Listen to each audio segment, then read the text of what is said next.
Break free. How you spend your time dictates who you are. This is how the Victus method has taught me to accept myself.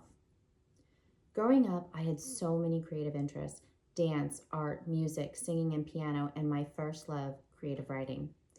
I would get lost doing these things for hours, but it all came to a halt when I reached high school.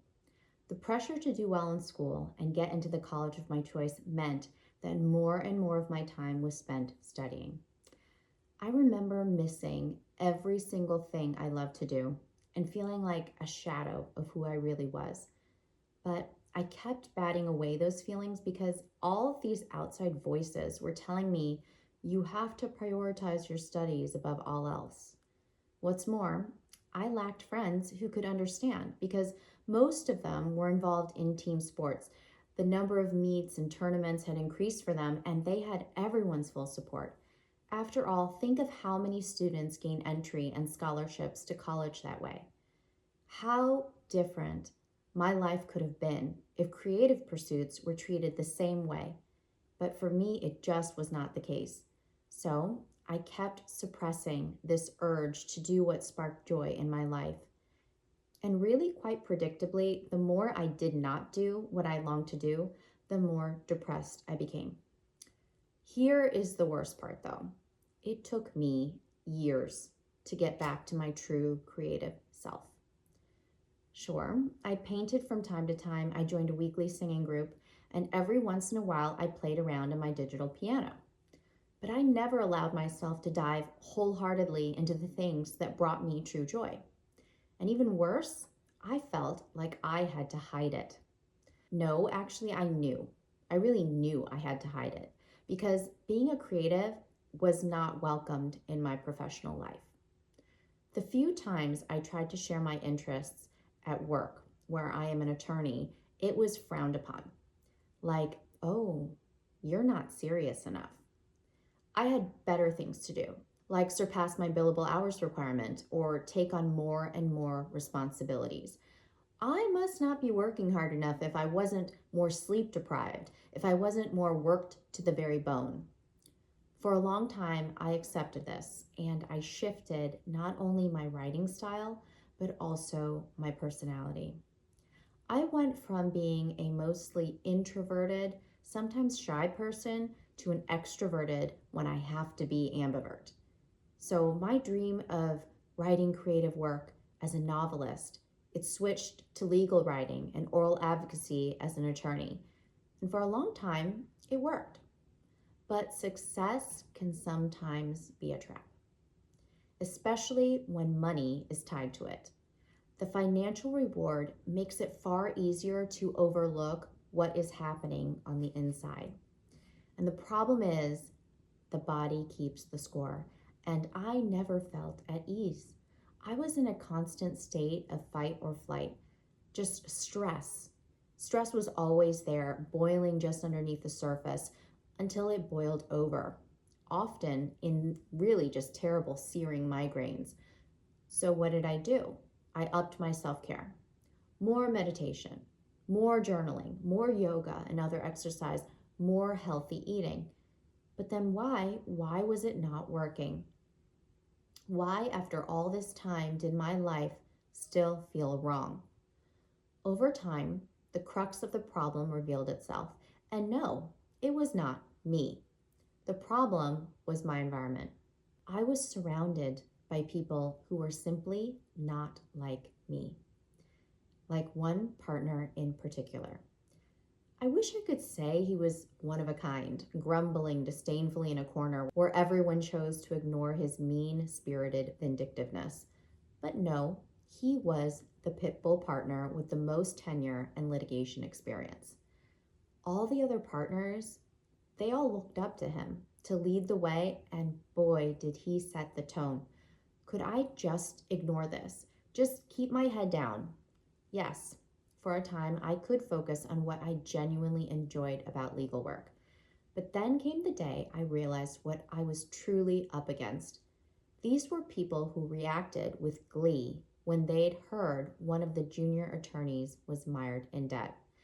I can still remember the day so clearly. I was sitting there at my desk, minding my own business, working on a brief or some research memo. I'm typing away. I'm really deep into my thoughts. I'm focused on the legal arguments I'm trying to make. I'm describing the facts of the case. I'm really into it when all of a sudden I hear through the open door this insane laughter. And I can tell, I already know who it is because of the boisterousness and the glee with which they were laughing. They were acting so happy, gleefully laughing, because they had heard that one of the junior attorneys in the firm was mired in debt. I could hear Mr. Pipple announcing it for the rest of the attorneys to hear. Educational debt, he said. Then he said with a laugh, credit card debt's even better. Wherever the debt came from, it did not matter. Let it be so for all the junior attorneys. It's better for us, he guffawed. All that mattered was that these worker bees were so far up to their eyeballs in debt, they would remain chained to their jobs, willing to bleed themselves dry to ensure that they would just get paid. Wow. I remember stopping in my tracks. This was really a harsh truth to overhear, to know that the people you're supposed to look up to, the people you're supposed to want to become, are actually strategizing about junior attorneys like that. I wish I hadn't heard it, but it was unavoidable. This partner absolutely loves to hear himself talk, and he makes sure that his voice is booming so everyone around him can hear. Even so, it was jarring to hear his scheming and laughing, followed by not silence, but raucous cheers from the other partners, and they seemed to admire his don't give a shit attitude for saying it so brazenly out loud. This is when I felt the ick. This was the first time, but sadly far from the last time, that I had been exposed to behavior like this. And I was not naive. Most people aren't. The majority of us know that we are cogs in a machine. We know what that can mean. But there is a huge difference between understanding that theoretically, like from a far distance. That feels really different from being confronted with it, like face to face. And I got this lesson loud and clear. When you trade your time for money, it's wise to know who you are trading with and what for. Let me repeat that again. When you trade your time for money, it is wise to know who you are trading with and what for. And that, my friends, was that. I stopped. I was not willing to give away my time and energy so freely anymore. I stopped being willing to compromise my health. I stopped trading my time more than I had to. And I decided to make creativity a priority in my life. In other words, I stopped suppressing who I was. I found ways to inject creativity into my days. And this was actually not easy. I went from being someone who loved to sleep in to someone who woke up without an alarm to do my creative writing at 5 a.m. every day. And while I can't say I am as far as I would like to be when it comes to, for example, my marketing, I'm on the 4th book that I have written now. So these are not just metrics to me. I feel it. My happiness has increased significantly. The more agency that I have given to myself, and I did not stop there. I let creative writing spill into my legal work. With briefs and pleadings, I conserve my energy. There's really just not much you can do with the drier parts, but when it came to summarizing the facts, those were my golden opportunities to let my creative self shine. And I told myself, facts are facts, but then I looked forward to the art and craft of really telling my clients' stories. And I found a way to make my legal work fun to write. And as partners and judges say, fun to read. It translates to wins. Not just at work, though, at life. You don't have to be at the mercy of what others want to decide for you.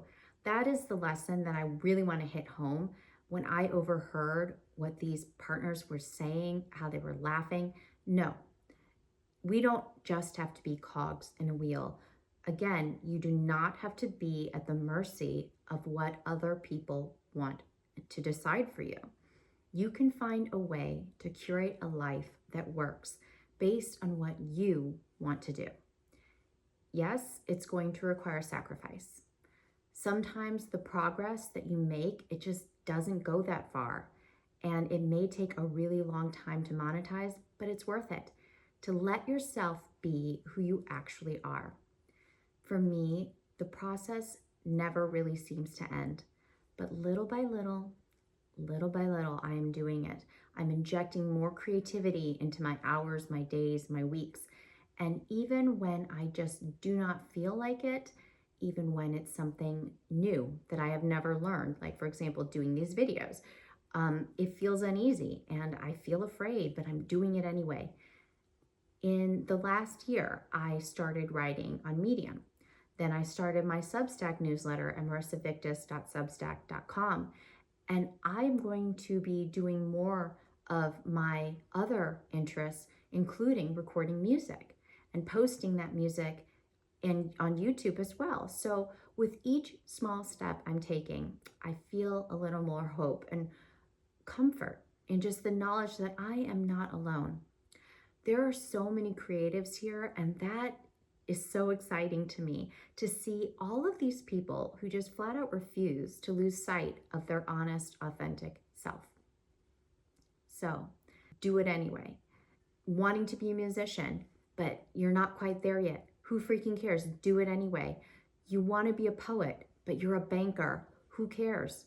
Write poems anyway. An artist working 2 jobs. Who cares? Post on Instagram anyway. It makes us happy. It makes me happy to know that I did not stop looking and I found the right environment. I'm no longer making the same mistake. I have stopped trying to just simply fit into someone else's mold, and it feels damn good to feel free to be me. So my question for you is, are you taking the time to be true to who you are? I really hope so. And if you're not, calendar a specific time.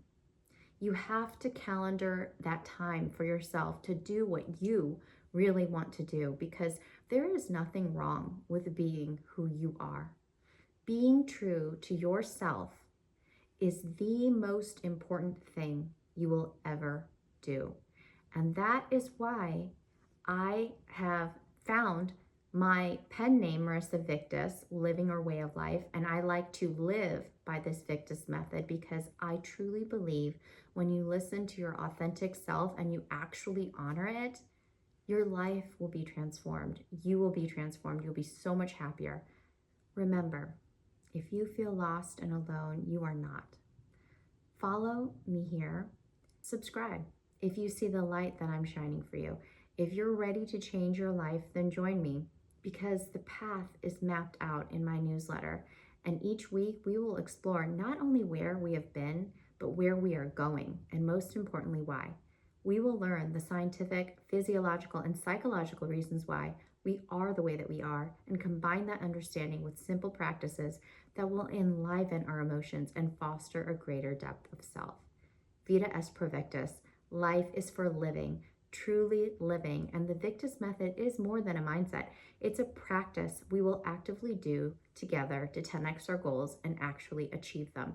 And it's fully customizable, so you can tailor it to bring imagination, synergy, and freedom to everything that you do. So come join me. Let's climb to the mountaintop of our most deeply desired dreams. The authentic self in me honors and respects the authentic self in each of you. Until next time, thanks for listening.